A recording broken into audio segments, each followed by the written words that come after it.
Hey everybody, this is Brett Grayson of Tactical Pay Radio, reminding you that the podcast you're listening to is a proud member of the Self-Defense Radio Network. Check out all the great content at selfdefenseradio.net.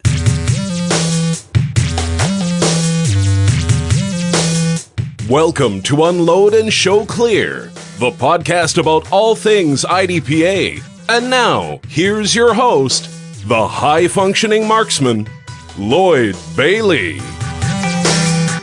Welcome to another episode of Unload and Show Clear. All too often, gun owners and gun culture are portrayed in the worst possible ways in the media. Old, racist white guys who love their guns more than kids. This podcast aims to counter that narrative by shining a light on the members of gun culture who are involved in IDPA, International Defensive Pistol Association. Now, while IDPA members make up just a tiny fraction of the overall gun-owning public, I think they're a representative cross-section of that demographic. They're all races, young and old, men and women, salt-of-the-earth kinds of people who love their country and who are great people to be around. And this podcast is about them. Today, you're going to meet one of these awesome people. Before we get started, let me tell you about GlockTriggers.com. Love them or hate them, the one thing you know about Glock pistols is that they are reliable. It's what makes them so popular with competitors, law enforcement, military, and responsible armed citizens. But one of the drawbacks is that stock trigger. Well, Jeff Wilson and the folks at Glock Triggers asked themselves, how do we make them better while maintaining reliability? Using stock parts as their foundation, they've refined the interaction of the metal parts to give you smoother take-up, a cleaner break, and reduced overtravel without sacrificing safety or reliability. Recommended and used by people like Bob Vogel, Travis Haley, and Ken Hackathorn, Glock Triggers custom trigger kits come with a lifetime warranty and a 30-day satisfaction guarantee. Visit them today at GlockTriggers.com and check out the Edge, the Vogel, the Skimmer, the Guardian, and the Hackathorn trigger systems. Use the promo code from this podcast, USC20, and save 20% off of your entire order. GlockTriggers.com, the highest quality drop-in trigger system for your Glock. Our guest today is Brad Eadens from Henderson, Kentucky. Brad, welcome to the show. Thanks for having me. Happy to be here. Well, tell us a little about yourself. Tell us what you do for a living there in Henderson, Kentucky. What I do for a living is I actually am a rangemaster in the city of Owensboro, Kentucky, at a range called Rock Hill Gun Range. It's a small range. I have a couple pistol bays and a rifle range out to 600 yards. I've been doing that for about 2.5 years now, doing some firearms instruction there and just being general range master and safety officer. So growing up in Kentucky, I'm guessing that your interest in guns started at a pretty early age? 4 years old was when my dad put the first .410 shotgun in my hand, and I was just in awe of it. And could not get enough of the gun culture. Wanted to look at toy guns in the store and see guns on TV and see people shooting guns and touch them and feel them. I just instantly became obsessed with them. Where did the interest in handguns come from? When did you start getting into handguns? Well, as early as I could, which actually wasn't until probably 18 to 20, because although my mother was not an anti-gun person, she hated handguns. So the handguns were kind of forbidden fruit. So when I was able to get my hands on them myself, that's when I got interested in the handgun world. What was the first one you bought for yourself? First one I bought for myself was a Ruger GP100 357 Magnum. Ah, nice. Yeah, it was just the coolest looking gun laying there at the time, I thought. Now I have no interest in the wheel guns. I appreciate them. I just don't have any interest. So how did you get interested in competitive shooting? How did you move from just enjoying having a revolver around to shoot and shooting shotguns to actually getting out and shooting in a competitive setting? Well, as my handgun collection grew, I had a lot of guns laying around that I wasn't doing much with. And the range that I worked for is actually owned and operated by one of the largest gun stores in Kentucky called Whitaker Guns. And before I actually worked for them, I spent a lot of time in that store and ran into a couple of individuals there and became friends with them. And they said, hey, we shoot this sport called IDPA some, and we think you ought to try it. Sounds like you might be interested and it might be right up your alley. And I mustered up enough courage to go with the first match. And even though it was a nervous wreck, I was instantly hooked. So, did you go with a friend, or were you one of those guys who just showed up? And I showed up by myself, was scared to get out of my truck, and didn't know anyone there. Finally, I thought, well, I guess I better do something. I probably looked pretty suspicious just sitting here in my truck. So finally got out and asked if anybody needed a hand with anything. Of course, none of us knew each other from Adam. So, but as I quickly figured out that yes, they did need a hand, and they continue to need a hand. I am actually the match director for that match now. So, it's funny how things work out. Exactly. So, what do you remember shooting that match? I remember hitting a non-threat right dead between the eyes. It was a low position. Shooting around cover, of course, and then we didn't have fault lines back then, so we tried to stay pretty tight on that cover. Mm-hmm. And I saw that brown target sticking up as pretty as you please, and I nailed it right in the head. And then I saw the black hands on it. So, but I was proud of the shot. Right. If you're gonna hit them, you might as well put them out of their misery, right? It was a good shot. So.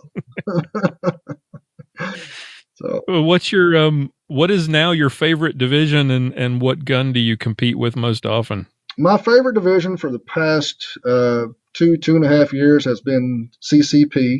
The gun I have been using the most in that division is now a CZP-10C. That gun is just absolutely perfect for CCP. It was built for it. And I've kind of moved toward CCP because I found myself getting bored in the other divisions. I was a 5-division master and had won several state championships in SSP and ESP. And when CCP came along, I thought, this could make things a little interesting and make a fella have to plan a little bit differently. Right. And I really liked it. It made the game interesting to me again, and I have really, really embraced that division. What was your first? What was the first sanction match that you participated in? First sanction match I participated in was in 2013 at the Summer Sizzler in Manchester, Tennessee, where my first match non-threat hit woes continued. Because I did not want Scott Hurt, who we have already mentioned, kept telling me that I needed to compete in major matches because I was, as he put it, I was a wasted talent. He said, "You're a 5-division master and you don't shoot majors." So, so he finally talked me into going to one. And on the very first stage, I hit a non-threat. And we both know that cost me 5 seconds, and I lost the match by 3.5. Oh. So that is a memory that has stuck with me. I'm still not over that. Yep, those darn non-threats. So, if you've listened to my show any, you know how much I love them. Yeah, I found one at the Nationals. I sure did. Well, speaking of Nationals, you've come a long way from shooting the very first non-threat you saw to winning your division at Nationals this year in Talladega and becoming and getting the bump to Distinguished Master in CCP. Congratulations, by the way. Thank you very much. Talk about the match and that experience. The match was great. It was my first Nationals. Those guys, Chad Barber and his staff, really put together an outstanding match. I wish they had ordered a little bit cooler weather but it was warm in Talladega. But they had some very interesting stages, to include some very difficult movers. I heard about those. It was a really, really great experience that ended very well for me, even though I was certain that the non-threat cost me a national championship. But turns out that didn't hurt me as much as I thought it did. But I was so glad that I was very nervous to go to the Nationals, and talked to my wife about it and told her that I just didn't think I could keep my composure there. And she asked me what my end game was in this. Had this not been what I was preparing for all this time, with all the other matches and the practice and the dry fire and the live fire. So I decided to go, and I am very glad I did. So I think it was a really, really great experience. And if you have never been, highly recommended. Next year it will be the World Championship. So, so anyone who's never been to the Nationals, you really owe it to yourself to go. It's a great experience. Definitely. Just do it after you've gotten past, your whole wanting to shoot every non-threat in sight. Absolutely. And the match gave you ample opportunity to shoot non-threats. There were multiple individuals who ended up with 5+ non-threat hits throughout the match.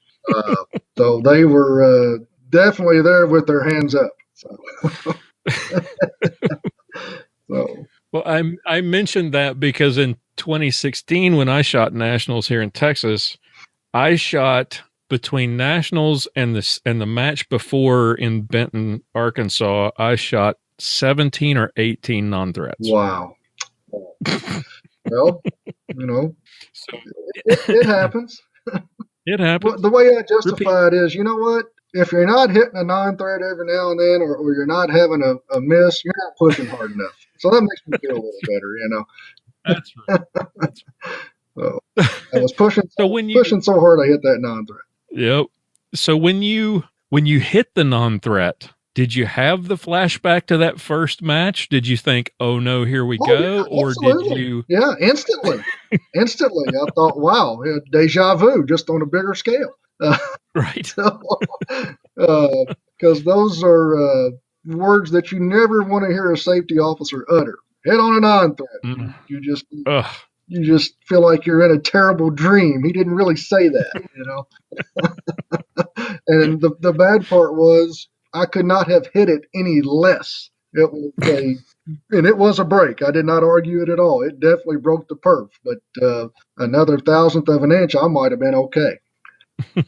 So that's typically how it is, right? Yep.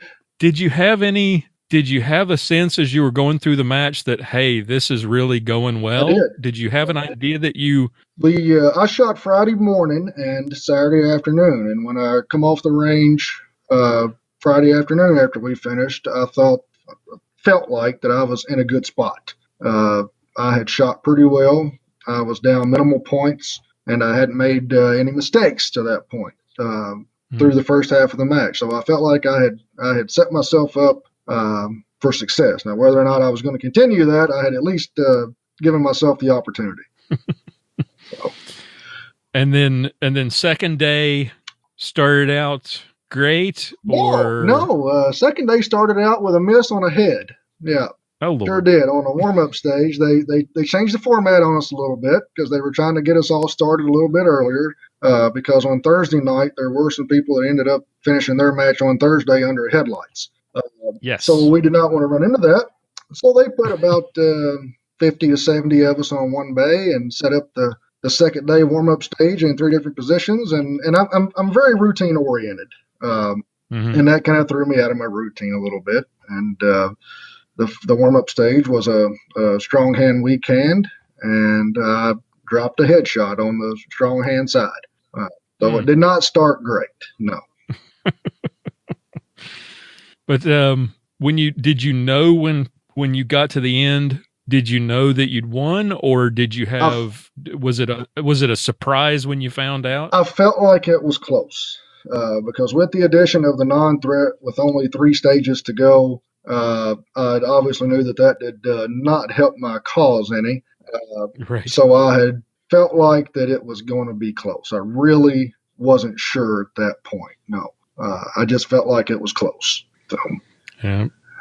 So preparing for a major match throughout the season, what is your practice routine like? How do you get from, shooting your first non-threat at your first, local IDPA match to becoming, a distinguished master at nationals? What is the practice routine? What is the commitment? What kind of do you do dry fire and live fire?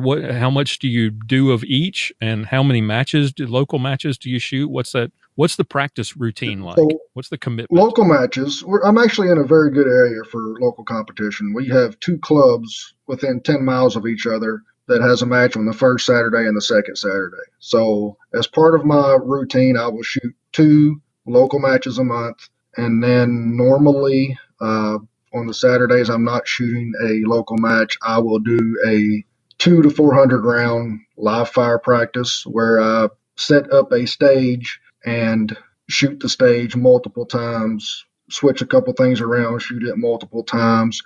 I don't like to just stand and do shooting drills. Me personally, I do not get the most out of that. I want to actually focus on a stage plan and a stage execution as opposed to just standing and shooting. And as far as a dry fire routine, I try to do about 3 nights a week. Right. Somewhere in the half-hour range. I think for me personally, a half hour is plenty. And normally when I know a major match is approaching, for 2 weeks before the major match, I will up that dry fire to maybe an additional night or 2, depending on available time. Right. And that's pretty much my routine all the time. Now talk about that practice session, because a lot of the people that I've talked to, they have a very specific routine, specific drills that they like to run. When you set up these stages to work through, are you basing those on trying to hone certain skills, or are you trying to fix certain things that you saw in the most recent local match that maybe didn't work out very well? What are you trying to accomplish in those little mini stages that you set up? Generally, I'm always putting a lot of emphasis on movement. You can really gain a lot in efficient moving. So I like to I'll set up a whole stage. It'll generally be 18 rounds. And at the local range that I go to, we have an area that we call the house. And it has 4 walls and doors, and we make barrel walls, and we may have 20 yards worth of movement throughout this house in multiple positions. And I really work on the footwork of going into the position and leaving the position, and focus on that over a lot of things, really. Because once you have actually learned to shoot the handgun properly, and keep in mind you have to learn that first, but once you learn to shoot the handgun properly, the shooting becomes secondary.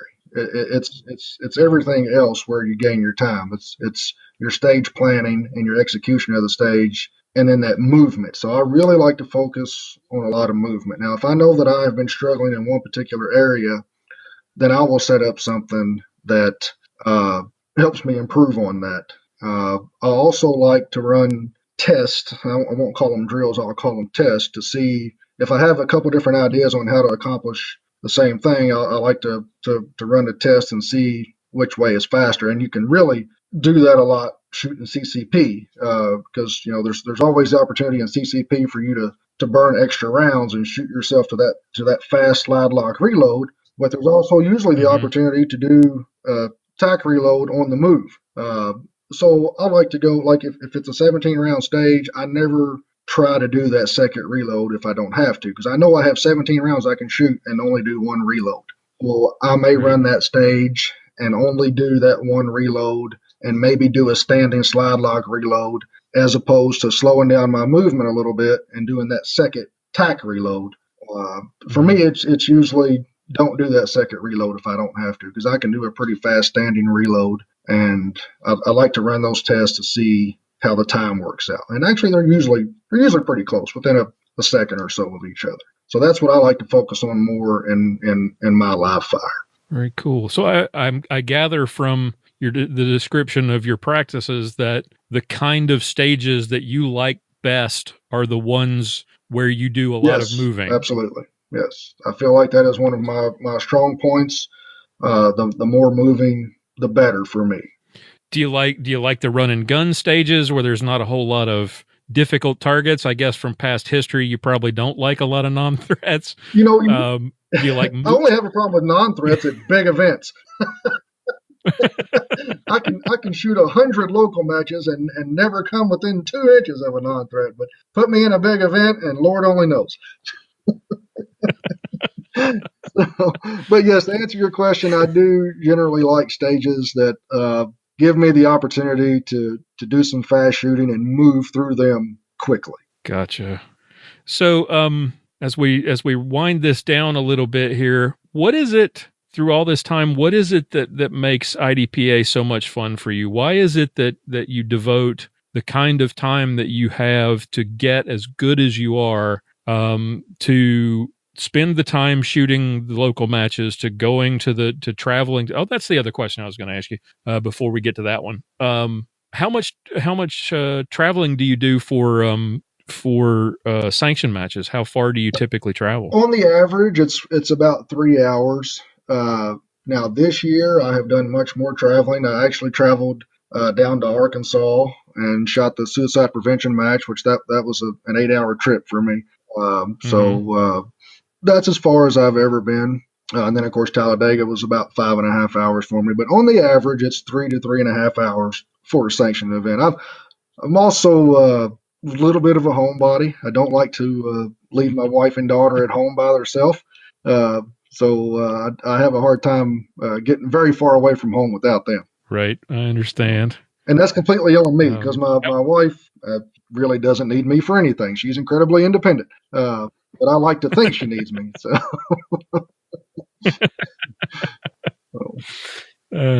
So as we wrap this up, what is it about this sport that you love so much? What is it that motivates you to keep working, to get better, to practice as much as you do, to travel to the matches, to shoot twice a month at the local matches?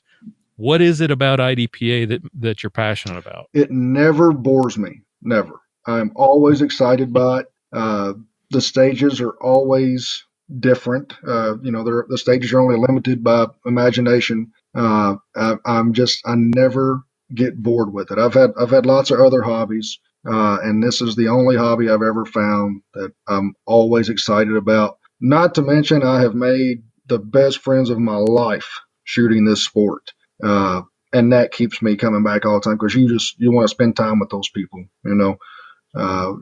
It's nice to be around a group of like-minded individuals who are committed and dedicated to something, and we're a really tight-knit group of people, and that keeps me coming back a lot too. It's like I like to say it's like a big family reunion with sporadic Absolutely, gunfire. Yeah. Now, when a new shooter shows up, I generally tell them you're gonna think we all hate each other with the constant ridiculement. But I promise you, if you're gonna fight one of us, you're gonna fight us all. So, because there's no shortage of ridiculement amongst the closeness there, Right. If I'm not picking that's on you, right. I don't like you. If I'm not saying a word to you, then things are bad. So, but it really is a special sport. It has a lot of special people in it, and I'm so glad that I got involved in it, because when I think about had I not done it, what I would have missed out on. I'll always tell people when I'm trying to get someone else involved in the sport, don't be afraid to try. Just go and try, because generally when you invite someone to come and shoot a match, I'm not any good. There's no way I could do something like that. And usually those people, all they know about is what they have seen on TV. And generally all they see on TV is the top shooters in the nation, and they think they're all like that, and that's not indeed the case. So my favorite thing to tell someone who's never been to a match is, I promise you won't be the worst one there. But it really is a special sport, and I'm so glad I got involved in it. Well, Brad, thank you so much for coming on the show. I appreciate you taking the time, and again, congratulations on Distinguished Master at Nationals. Way to go, and I look forward to hopefully seeing you at a match in the future. That'd be great, absolutely. All right, that's all we've got for you today. Thank you so much to our special guest for coming on the show. If you know somebody in the IDPA community who deserves some recognition, I'd love to talk to them. Send me an email at Lloyd, L-L-O-Y-D, at unloadpodcast.com. Check out the show notes for today's episode and listen to past episodes at unloadpodcast.com. And if you like what you hear on the show and you'd like to support us, help keep the lights on, pay the bills, we would love your support. Visit patreon.com/unload and make a small monthly contribution to help continue what we're doing here. Tune in again next week for another edition of Unload and Show Clear.